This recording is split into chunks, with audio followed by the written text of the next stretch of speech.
Olá, seja bem-vindo a este episódio 294 de E o Resto é História, com Rui Ramos e João Miguel Tavares. Como toda a gente sabe, nós temos os melhores ouvintes do mundo, que continuam pacientemente a enviar-nos perguntas para o mail que já conhece, historia@observador.pt.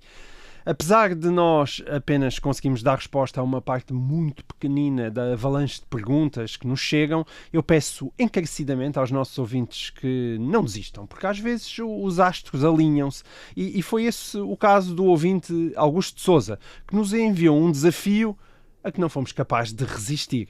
E escreveu ele: da mesma forma que já foram abordados no programa os 3 maiores reis de Portugal e os 3 maiores presidentes dos Estados Unidos da América, gostava de perguntar quais foram os 3 líderes militares mais importantes da história de Portugal.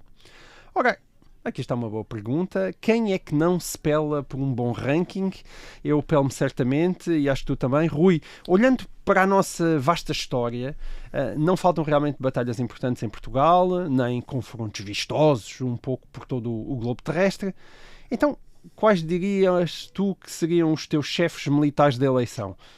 Bom, parece-me evidente que não vale escolher reis, não é? Porque senão Dom Afonso Henriques, imagino que abocanhava logo o primeiro prémio. Os reis já tiveram Já aqui tiveram o seu próprio programa. Portanto, tiveram o seu pódio. Já tiveram o seu pódio, podem ir procurá-lo. Foi os 3 maiores reis de Portugal, não é? Mas neste caso estamos a falar de homens de armas, de generais, de militares. E eu até estou capaz de apostar que as tuas escolhas vão acabar no teu querido século XIX. Claro. Tu nunca resistes. Adivinhei. Não era daquelas coisas mais difíceis. Não, das mais difíceis de adivinhar. Tivemos boas guerras no século XIX. Mas, enfim, ok, vamos acabar no século XIX. A grande questão é, por onde é que começas? Qual é o teu primeiro grande chefe militar da história de Portugal, então contando com Dom Afonso Henriques? Então, antes de falarmos dos nomes, vamos começar por estabelecer os critérios da seleção, só para deixar isso muito claro. Portanto, o nosso ouvinte, o Augusto de Sousa, pediu-nos os 3 líderes militares mais importantes. Portanto, trata-se de líderes militares, digamos, soldados profissionais e, por exemplo, não exatamente reis, que também tiveram, por vezes, um comando de exércitos, como Dom Afonso Henriques, mas não eram propriamente apenas líderes militares. Portanto, soldados profissionais. E 2, ele fala de importantes.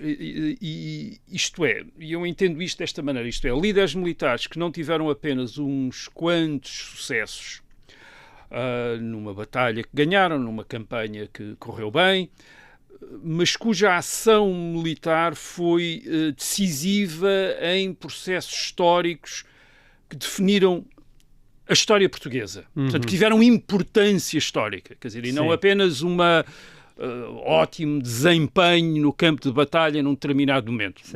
Portanto, como um profissional militar, competente e bem-sucedido. Quer dizer, não é bem isso que penso que ele pode ter sido apenas a referir-se, mas está a referir-se a alguém que teve verdadeiramente importância na história de Portugal. Tu não queres que eles tenham tido apenas sorte, não é? Ou seja, tem que não, ser não uma é coisa sorte. consistente. Eu não estou a falar de sorte. Eu admito que uma grande parte pode vir da competência. Quer dizer, isto é, alguém competente que desempenhou o seu papel numa frente de batalha, por exemplo, durante uma campanha, desempenhou brilhantemente o seu papel. Quer dizer, e ali foi decisivo, foi determinante naquela campanha. Mas nós não estamos a falar disso, estamos a falar de alguém que é importante na história de Portugal. Está mal para habilitar que acabaste de tirar um mozinho de Albuquerque pela janela. Não. Vamos ver. Acalmemos.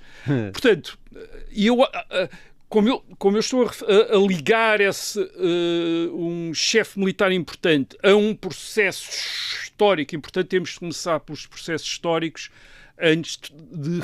depois para selecionarmos depois os líderes militares que nesses processos históricos foram determinantes, decisivos e adquiriram essa importância de que penso que o ouvinte se está a referir. Portanto, o primeiro processo histórico que é relevante é o da formação e da independência do Reino de Portugal. Começa na Idade Média, com enfim, com a conquista de territórios aos poderes islâmicos na Península Ibérica. Também começa na Idade Média com a resistência aos poderes dos outros monarcas cristãos da Península Ibérica, que por vezes tentam tutelar o reino de Portugal. E há muitos líderes militares que se destacam neste processo, para além dos reis, como Dom Afonso Henriques. Mas dos líderes militares, portanto, dos soldados profissionais, por exemplo, podíamos referir o Dom Paio Pérez Correia, que é o mestre da Ordem de Santiago, que tem um papel decisivo na conquista do sul do Alentejo e do Algarve entre 1232 e 1249.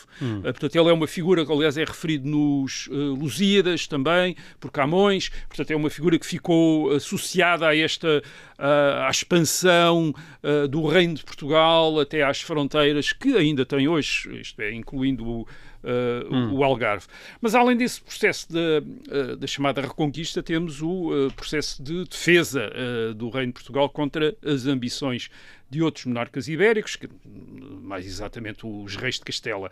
E a época mais séria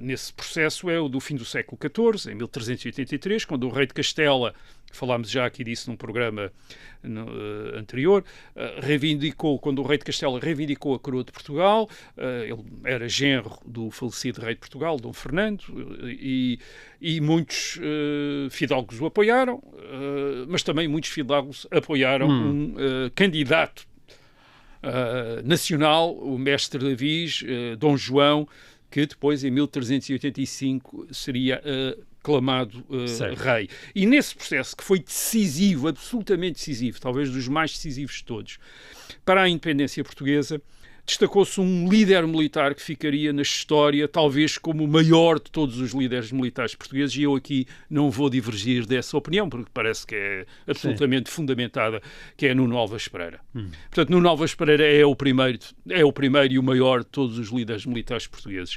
Ele era, em 1383, um jovem fidalgo de 23 anos, tinha só 23 anos, e como é que ele assumiu um papel tão importante como aquele que veio a ter? Bem, em grande medida porque foram criadas vagas, digamos assim, oportunidades. Sim. Uma grande parte dos fidalgos, incluindo os irmãos dele, por exemplo, passaram-se para o lado do rei de Castela, tomaram o partido do rei de Castela.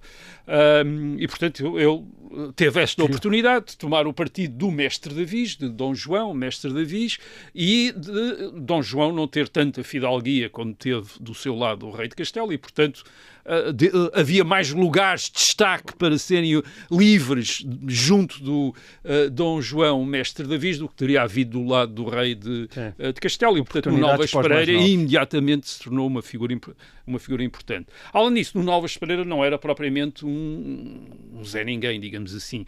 Ele era, por um lado, era filho do prior, isto é, do chefe da Ordem Militar do Hospital, a chamada Ordem do Crato, e era neto também de um arcebispo de Braga. Estamos a falar de eclesiásticos, mas os eclesiásticos nesta época também tendiam, por vezes, a ter família. Portanto, ele era alguém importante, já na corte de Dom Fernando, portanto, era alguém, embora muito jovem, já era conhecido. E depois tinha uma outra característica que o destacou, que era já nesta altura um místico, aparentemente muito influenciado pelas tradições da cavalaria cristã, de que havia vários romances de cavalaria, como a Amadis de Gaula, e ele é alguém que lê ou ouve ler esses romances e aparentemente tem esta ideia de ser um cavaleiro, como esses cavaleiros da Távola Redonda. Portanto, é alguém que tem esta, não apenas a profissão de homem de armas, mas que ambiciona a ter esta glória militar, aquilo que em termos de século XIX chamaria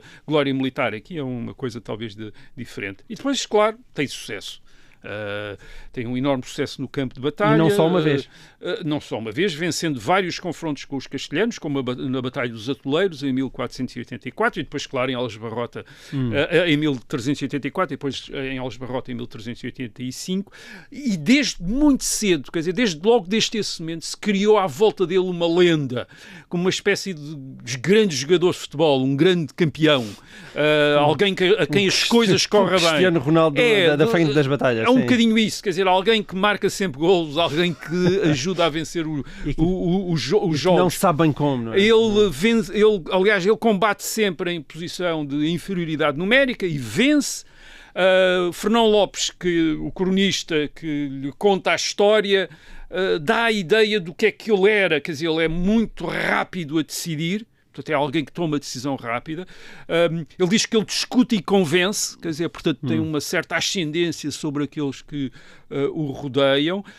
Aparentemente, ele tem alguma novidade da sua maneira de fazer a guerra, não apenas em determinadas técnicas, como aquelas que são conhecidas, de pôr os cavaleiros a combater a pé, de usar arqueiros, portanto, mas uma concepção diferente daquela que era a maneira rotineira de fazer a guerra na Idade Média, que era não era bem... Nós às vezes temos a ideia das batalhas campais, mas não era isso que eles faziam mais. O que eles faziam mais era cercos, quer dizer, eles andavam sempre a cercar-se uns aos outros, coisas muito demoradas, quase mais de engenharia militar do que outra coisa, e no Nova Esperança parece...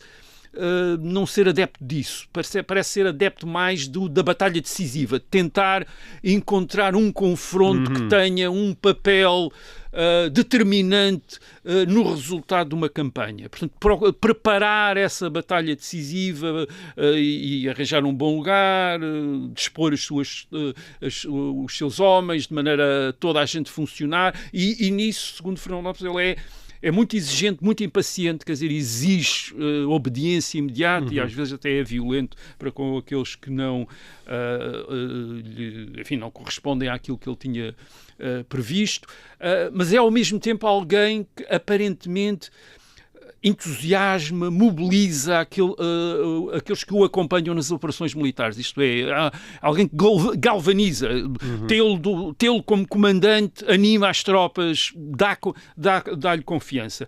A importância que ele tem nesta guerra longa, que começa em 1383 e que vai durar um par de décadas de resistência às pretensões do rei de Castela, a importância que ele tem aí pode ser medida pelos títulos, pelas grandes doações de terras e de vilas que lhe faz Dom João I. Ele é feito condestável de Portugal, quer dizer, o líder máximo militar, quer dizer, o condestável. É feito conde de Barcelos, conde de Orém, conde de Arraiolos, portanto tem uma quantidade enorme de títulos. E quando o cronista mor do reino, o Fernão Lopes, escreve a crónica de Dom João I, cujo herói dessa crónica não é bem o Dom João I, mas é de facto o Nova Esperança. Quando ele tinha já morrido? Ele tinha morrido em 1431, mas estamos a falar, provavelmente, Fernão Lopes terá escrito nos anos 30, à volta de 1440. Portanto, ou seja, poucos 10 anos depois da morte. Talvez 10 anos depois, não temos a certeza. E já nessa altura, no Nova Esperança é um herói mítico em Portugal, quer dizer, ele já tem, o Fernão Lopes descreve-o de uma maneira absolutamente encantada, como a estrela da manhã que se levanta no horizonte, portanto é uma figura absolutamente fascinante para esta militar, gente. Não é? E não só um militar, a reputação dele é enorme, mas é também de santo, porque em 1423 ele tinha-se tornado um religioso da Ordem do Carmo, o convento do Carmo, em Lisboa, onde ele estava sepultado. Essa reputação de santidade vai se manter durante todo o tempo, pelo resto da história. Em 1918, no princípio do século XX, ele é beatificado, em 2008 é santificado. Sim, as pessoas que não têm bem noção disso. É o santo condestável. Dizer, ele há 17 anos, ele foi santificado.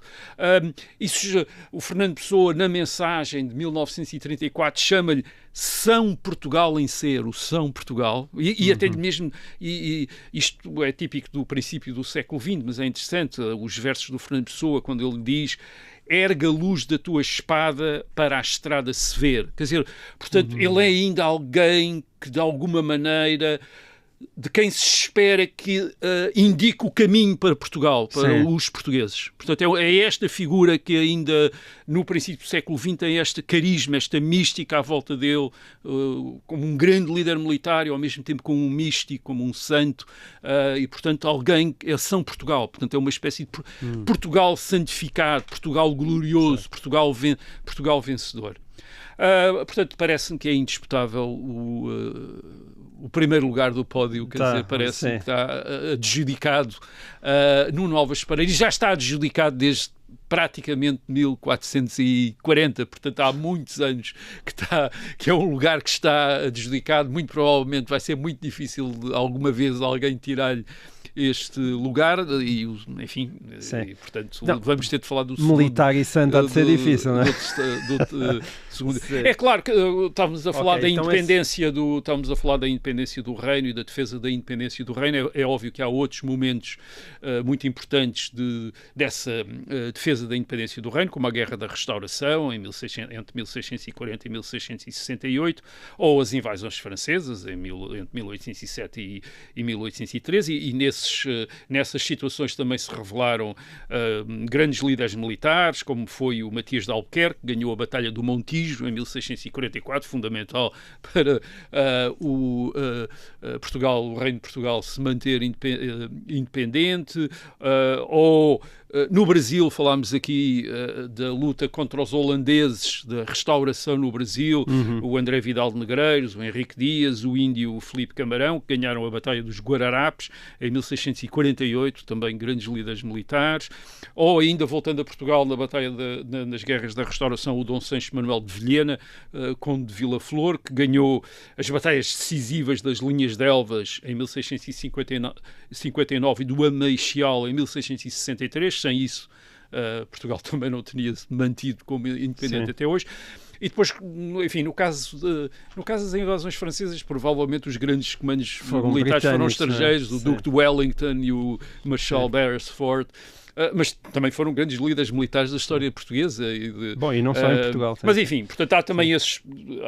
Mas nenhum deles vai ser o segundo. Não, pois não. Porque o segundo, eu acho, o segundo grande comandante militar, nós vamos encontrá-lo num outro processo histórico decisivo para a história de Portugal, que é o da expansão ultramarina. Essa expansão, que começa no século XV, vai depender de navegadores, vai depender de homens de negócios, vai depender de missionários, mas também de militares. Os militares, os homens de armas que conquistaram, que defenderam as fortalezas da África, as fortalezas da América depois, as fortalezas da Ásia, que combateram e derrotaram armadas e exércitos inimigos, e sem eles a expansão portuguesa não teria sido possível. Isso foi sempre notório.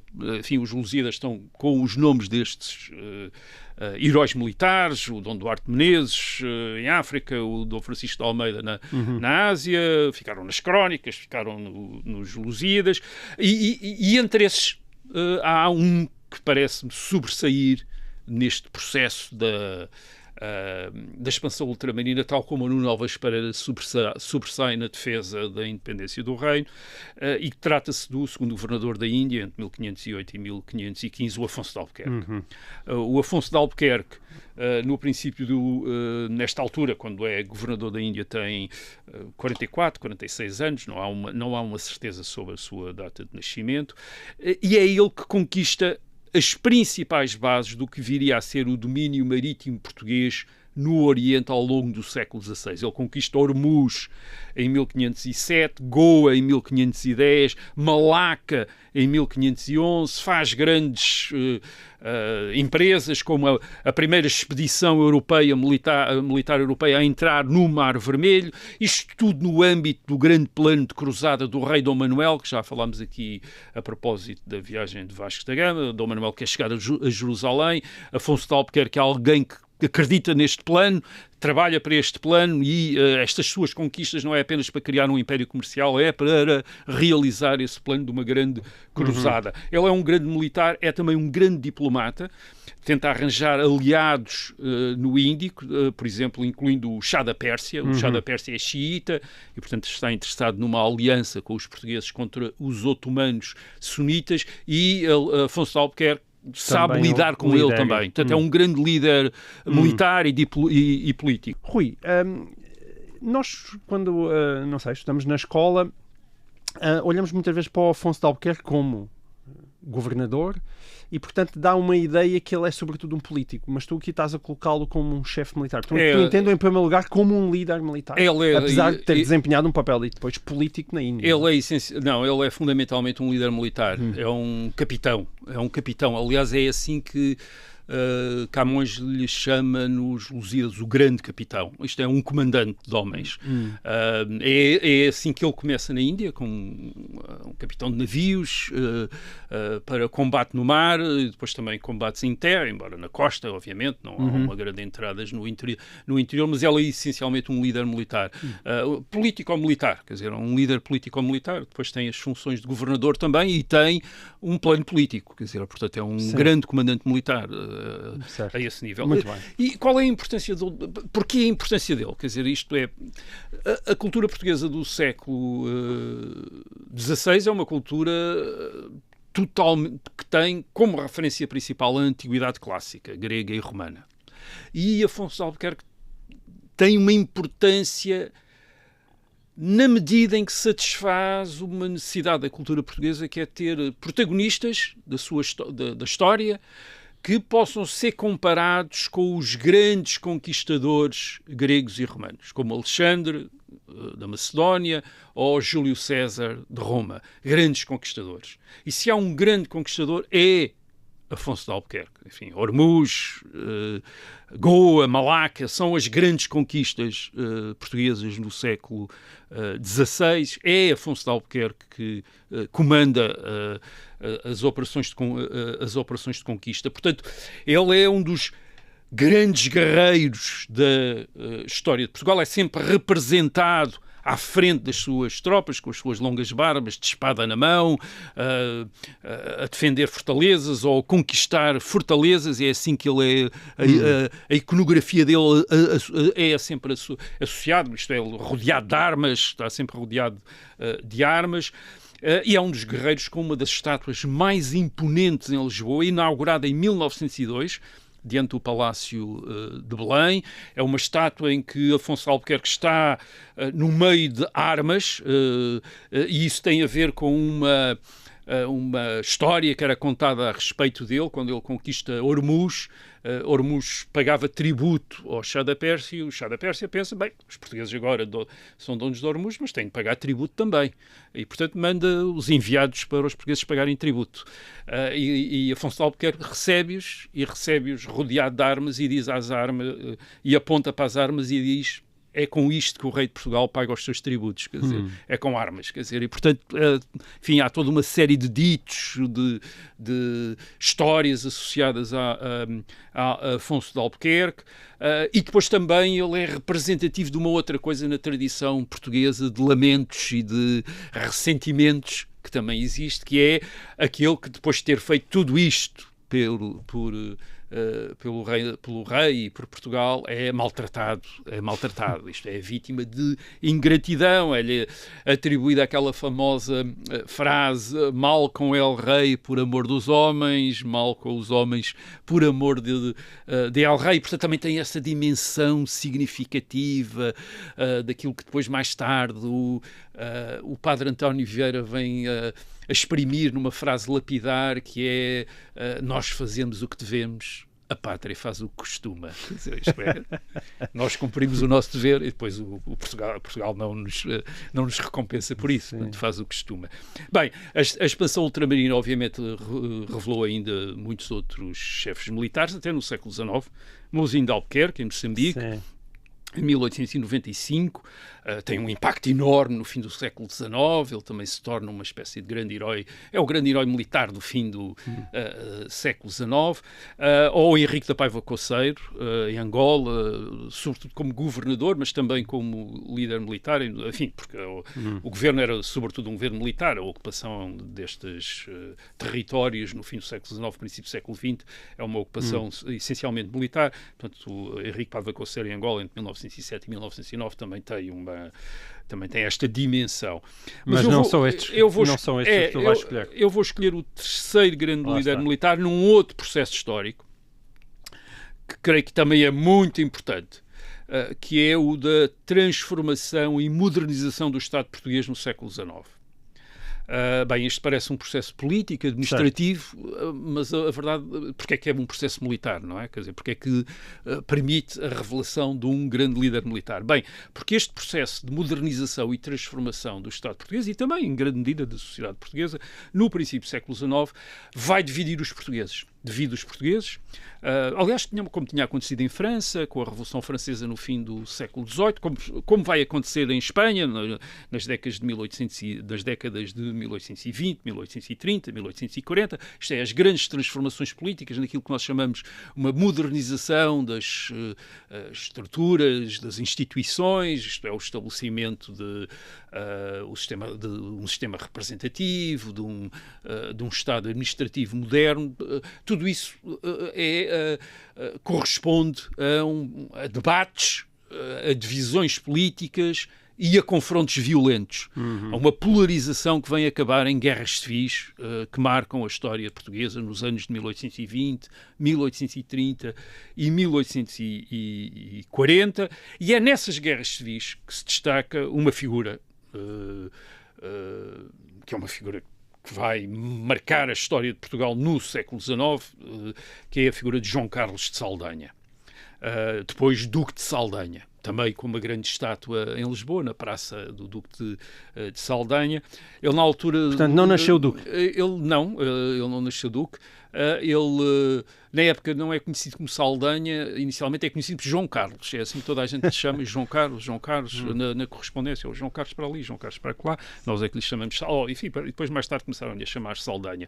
Ele nasceu em 1790, e antes das guerras civis da década de 1820 e de 1830, o Saldanha tinha participado nas guerras das invasões francesas entre 1808 e 1814. Ele faz toda a campanha desde 1808 até 1814, portanto faz todas as campanhas em Portugal, em Espanha e na França, portanto acompanha todas as campanhas como militar, como oficial, um jovem oficial com 18 anos, e depois participa e tem um papel muito importante nas guerras de conquista e defesa do Uruguai, na América do Sul, entre 1815 e 1820. Portanto, ele faz parte do exército do Uruguai, isto é, daqueles veteranos da guerra peninsular, das guerras contra os franceses, que em 1815, em vez de irem para casa, são enviados para o Brasil para conquistar o Uruguai, para conquistar o Uruguai, porque os espanhóis já não controlavam propriamente aquilo, mas para ocupar o Uruguai, ocupar Montevideo, etc. Sim, e, portanto, Saldanha é alguém que vai lá estar. Nós conhecemos a correspondência dele e por isso sabemos que ele, como jovem oficial desde os 18 anos, só o preocupam duas coisas. Quer dizer, por um lado, o ofício de soldado, portanto, ele estuda muito os manuais, aquelas coisas todas, tenta ser muito estudioso e muito competente, e a glória militar. Tem um grande fascínio em ser em adquirir uma grande fama, uma grande reputação. Esta é a época, no princípio do século XIX, é a época de grandes estrelas, em que as grandes estrelas internacionais não eram futebolistas, eram líderes militares, como Napoleão Bonaparte, como Simão Bolívar, o líder das revoltas independentistas na América. Portanto, estas são... digamos, dão a todos estes jovens militares a ideia de que se eles se destacarem nos campos de batalha, como Napoleão e como Simão Bolívar, vão não apenas adquirir uma grande reputação, mas chegar talvez a ter grandes cargos, grandes ofícios políticos.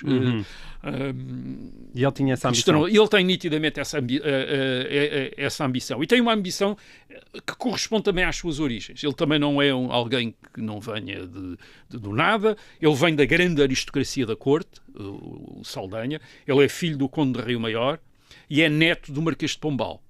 Os padrinhos de batismo dele são o rei Dom João VI e a rainha Dona Carlota Joaquina. Portanto, ele é mesmo da grande aristocracia. Ótimas prendas não tem muito antes. dinheiro, porque ele é filho segundo, portanto ele não é afortunado, porque nestas grandes famílias da aristocracia os bens, o grande património, fica reservado para o filho mais velho. Portanto, ele não é o filho mais velho, não é o Conde de Rio Maior, portanto, ele é apenas o João Carlos. Ele é o João Carlos. O João Carlos mas tem de fazer pela vida.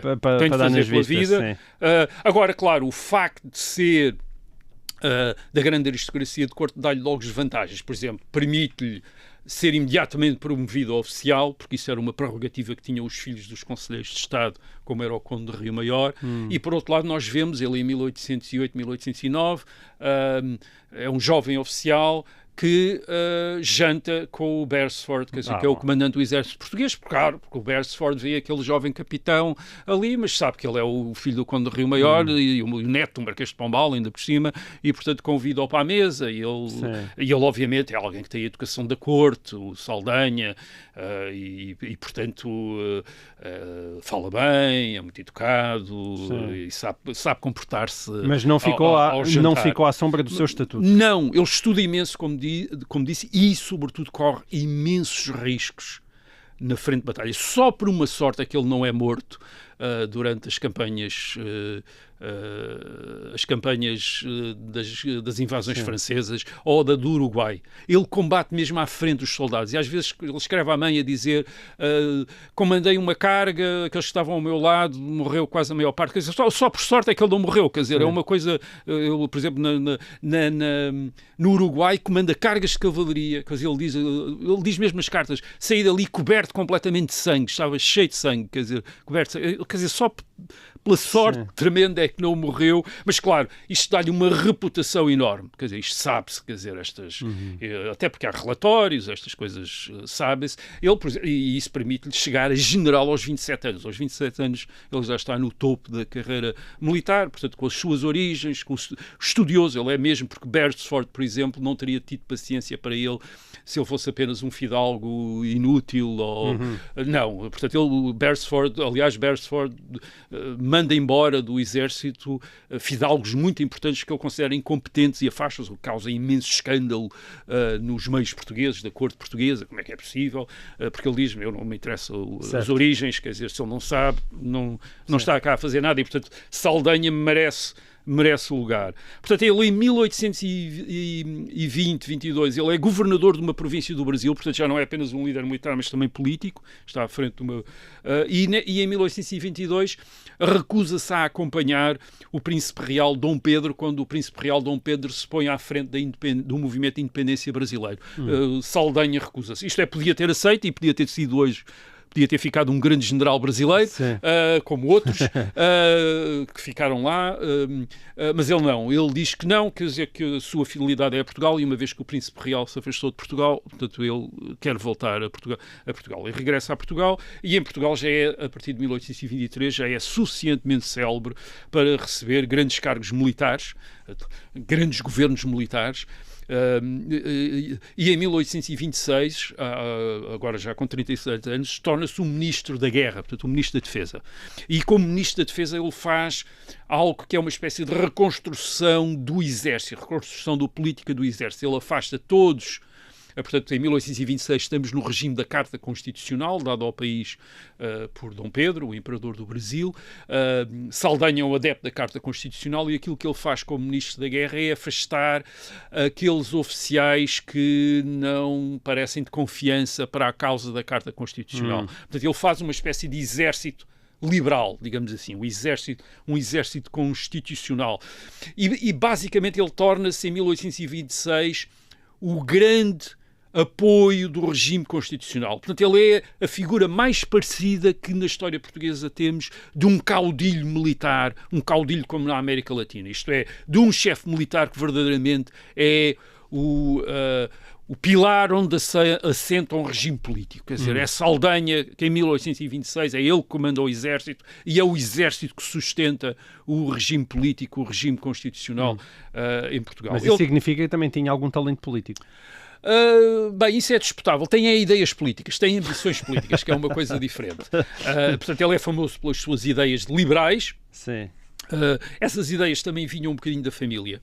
Portanto, o avô, o Marquês de Pombal, era uma espécie de ídolo dos liberais, não era nada liberal, mas os liberais estimavam-no muito por causa dos ataques que ele tinha feito à aristocracia da corte e ao clero. Portanto, ele era o filho do grande... Na imprensa está sempre o neto do grande Pombal, etc. Saldanha é sempre o neto do grande Pombal. Aliás, há uma coisa ali agora entre parênteses, no Terreiro do Paço, a estátua do Reino de Dom José tem aquela efígie de Pombal à frente. Isso não estava lá até 1834. E o governo manda colocar lá como homenagem a Saldanha. Como homenagem à Saldanha. Portanto, o Marquês de Pombal foi colocado outra vez na estátua de Dom José, de onde tinha sido tirado, como homenagem ao neto. Não uma homenagem ao Marquês de Pombal, mas homenagem a Saldanha. Isso é dito mesmo no Diário do Governo. Diz como homenagem ao Marechal do Exército, nessa altura Marquês de Saldanha, o seu avô é lá colocado. Bem, na família dos Condes de Rio Maior há vários maçons. O próprio Saldanha é maçom, da maçonaria, numa época em que a maçonaria era uma forma de organização muito divulgada entre os liberais. Portanto, ele é um liberal e faz parte daquela cultura maçónica liberal, embora fosse sempre católico, tivesse sido sempre católico e até bastante crente.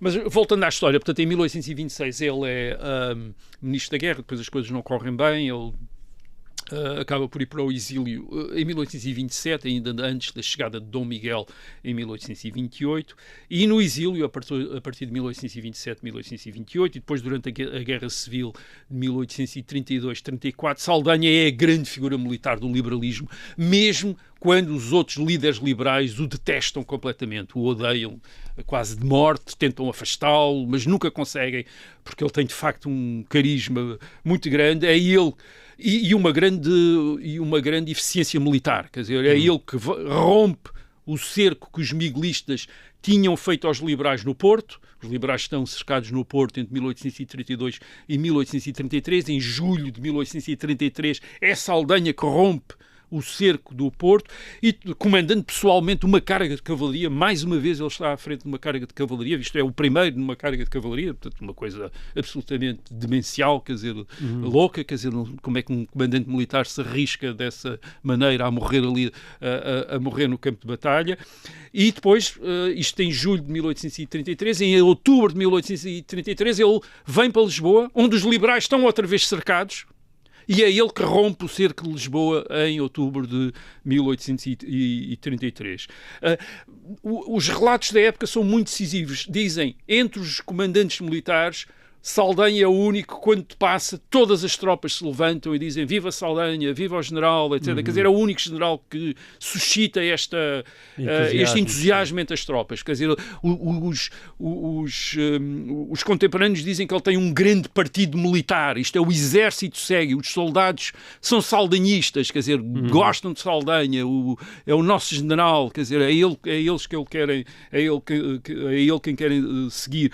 O Oliveira Martins, no Portugal contemporâneo de 1881, chama-lhe o Cid liberal, o Cid campeador, o grande guerreiro da Idade Média na Península Ibérica. Portanto, este é o Cid liberal, quer dizer, uma espécie desta figura mítica do chefe militar. E ele vai manter esse ascendente sobre o exército até morrer, ele morre em 1876 aos 86 anos, e em 1870, quando tinha 80 anos, dá o último golpe de Estado, o último golpe de Estado aos 80 anos, e só ele é que pode dar golpe de Estado. Quer dizer, porque quando ele se mexe, o exército acompanha, quer dizer, os militares acompanham. Ele está sempre, quase sempre na vida política, é várias vezes chefe de governo depois de 1834, ao princípio é o líder dos radicais, da esquerda liberal, depois, em 1846, é o líder dos conservadores, da direita liberal contra os radicais, na chamada Guerra da Patuleia. Nessa altura, toda a gente comenta o facto de ele andar sempre a mudar de opiniões. Às vezes, conta-se a história de que, conta-se a anedota, que era que ele tinha, as opiniões políticas dele eram sempre as da última pessoa com quem ele tinha falado. Quer dizer, se ele tinha falado com um homem de esquerda, era de esquerda; se ele tinha falado com um homem de direita, era de direita. Isso não era bem assim, obviamente, era um exagero, mas é uma anedota. Mas é ele que faz a regeneração de 1851, portanto, que estabelece aquele regime que permite uma concórdia, uma paz em Portugal. E talvez o comentário mais interessante sobre ele seja o do rei Dom Pedro V, que diz, enfim, que tem por ele muitas dúvidas sobre o comportamento dele, etc. Mas diz isto, quer dizer, diz, pronto, o Saldanha é extremamente difícil, complicado, cheio de manias, etc. Mas diz isto. Mas a verdade é esta. Ele é... E isto é uma coisa curiosa, ele é uma pessoa que não se parece com ninguém, quer dizer, isto era o Saldanha, é uma pessoa elogio. que não se parece com ninguém. Sim. Isto era mesmo o Marcelo Saldanha, quer dizer. Muito bem. Bom, e assim termina esta edição de O Resto da História, com os 3 maiores militares da história de Portugal. Nós voltamos para a semana. Até lá.